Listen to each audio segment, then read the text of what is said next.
In this video, I'm going to show you how to make a public tournament bracket step by step. For this tutorial, we're going to be using the Brackets Ninja software.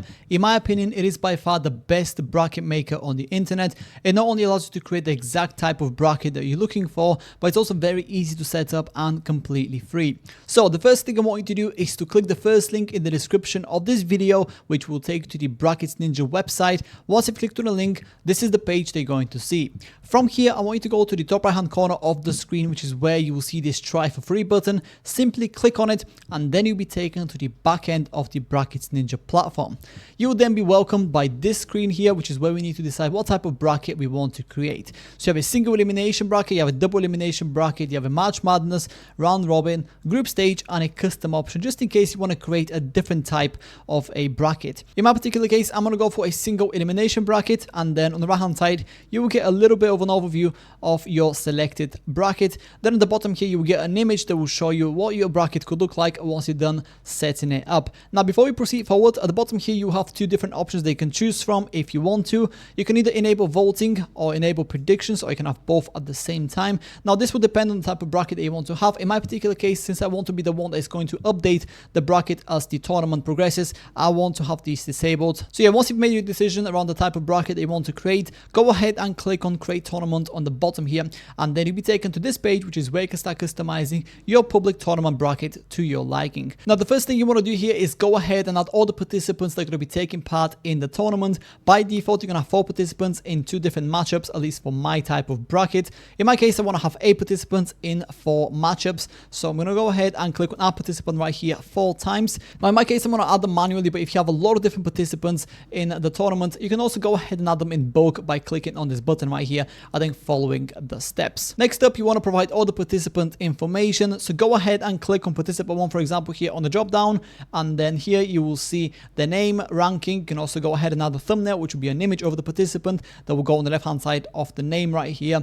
Then you can add the email address, website, a video URL, as well as a description if that's relevant. Now since I'm only making a tutorial video, I've only gone ahead and customized the participant information for the first 2 participants in match 1. But yeah, once you're done with setting up the participant and all the information, what you want to do is go to the left hand side of the screen, which is where you will see matches, look and feel, settings, localizations, integrations, entries, and analytics. I want you to click on look and feel first, which is a section which is where you can customize the actual design of the bracket itself. So by default, you'll be taken to the basics tab first, which is where you can customize the font, layout, dimensions, and the skin of the tournament bracket. In my case, I'm going to change the skin from this white and gray to this green here because it looks pretty nice and clean. In my particular case, the scores can get up to 3 digits, and as you can see, based on the size of the score brackets right now, there's no way I can fit 3 numbers in here. So what I want to do is go to the score size section here and naturally expand these. In my case, I'm going to make them almost double in size to 60 pixels, and the same goes to the game size as well. Once you're done with customizing this section here, go to advanced on the right hand side, and then this is the page which is where you can customize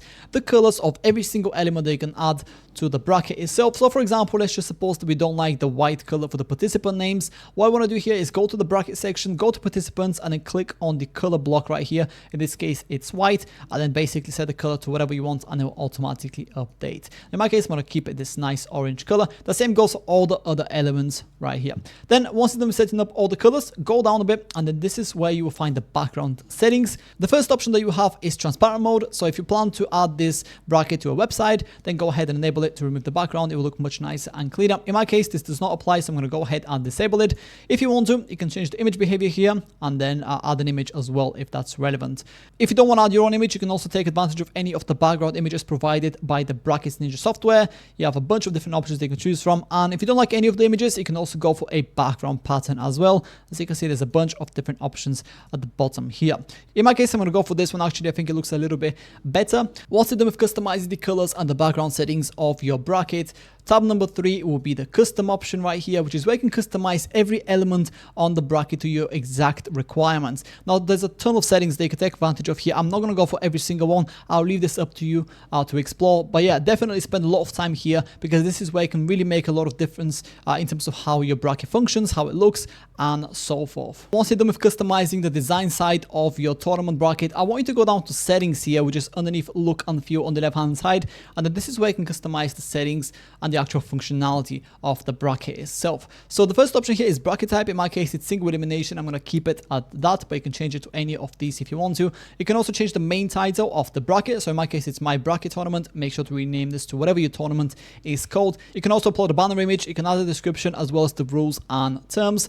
Once you've done that, if you go down a bit more, you will see the feature section. So for example, if your tournament has a third place match, go ahead and enable this, and then you'll see the third place match bracket here. If you want to add a prize pool tab to the bracket so people can see what the prize pool looks like, who's winning what, and so forth, then go ahead and enable this setting right here, and then you'll see the prizes tab on the right hand side here.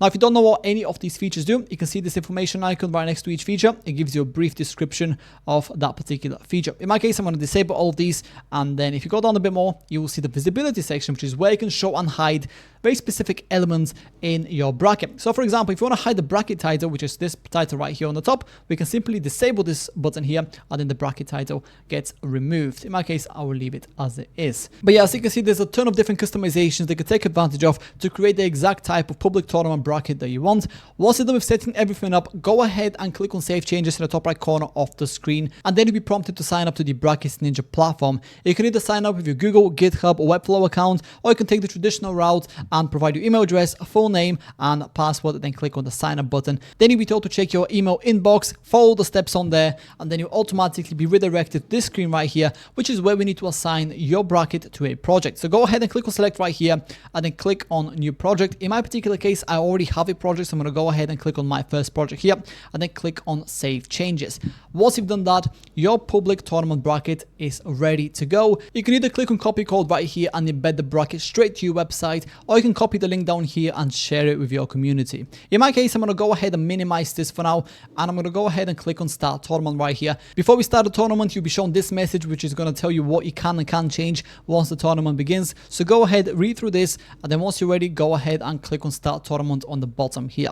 And just like that, your bracket is ready to go. Now in my particular case, since I'm going to be the one that's going to manually update the bracket as the tournament progresses, what I want to do is go to the matches section left hand side here, and then this is where I can update the bracket itself. So if I go to match number 1 here, which is between Frank Terry and Bill Morris, let's just suppose that Frank Terry beat Bill Morris. What I want to do is go to winner, click on select winner, and then click on Frank Terry. As you can see, the name gets bolded here, and then Bill Morris gets crossed out, while Frank Terry gets moved on to the second stage of the tournament. Here you can also set the score, so let's say 5-2, and then you can also add the date, time, location / venue, as well as the game overview if that's relevant. And once you're done with updating the bracket, don't forget to click on save changes on the top right corner of the screen right here. Now, despite the fact that the large majority of features and functionalities that the Brackets Ninja platform offers are completely free of charge, there are some that require a premium plan. So I want to quickly show you the premium plans and what each one of them has to offer. So right here on the top, you will see a button that says free or something along those lines where you can access the premium plans. Click on that, and then you'll automatically be taken to the plans page.